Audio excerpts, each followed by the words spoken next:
Apple just printed a record $94 billion quarter, but there's a $1 billion problem hiding in their latest 10Q earnings filings. Product margins are slipping and tariffs are starting to bite. Let's break it down, what it really means for the stock. First, the good news, and there's lots of it. Apple's June quarter revenue hit a record $94 billion, up 10% from last year, and earnings per share jumped 12%. The growth was powered by the usual suspects. The iPhone had a record quarter, with sales up 13% to nearly 45 billion. The Mac had a huge comeback, jumping 15%, likely thanks to the new M4 chips.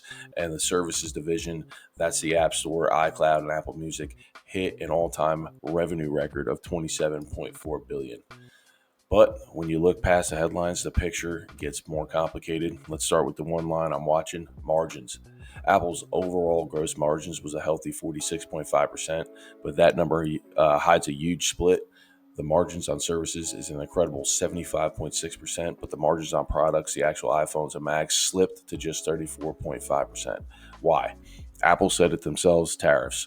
These trade costs hit them for $800 million this quarter, and they're forecasting that to jump to a staggering $1.1 billion next quarter. That's a direct and growing hit to profitability, and it's not the only issue. While the iPhone and Mac soared, iPad sales fell 8%, and wearables, which includes the Apple Watch and AirPods, dropped 9%. Then there's China. Apple was happy to report 4% growth there this quarter, but if you look at the full year so far, sales in the Greater China are still down 4%. So while the rebound is good news, it's not a full recovery just yet. And one last discrepancy for the real nerds out there: even though Apple's profit went up, their cash from operations actually went down by about 10 billion over the last 9 months compared to the last year. This is because they paid their bills and suppliers much faster. It just goes to show that headline profit isn't always the same as cash in the bank. So where all this money going? A huge chunk of it is being poured into Apple Intelligence. R&D spending is way up, hitting nearly $9 billion this quarter as Apple builds out the data centers and infrastructure for its big push into AI. This is a classic Apple move, using the cash from today's winners to fund the next big thing.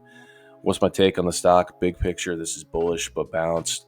The service engine, with its fat 75% margins and the massive stock buybacks, create a really strong floor for the stock price.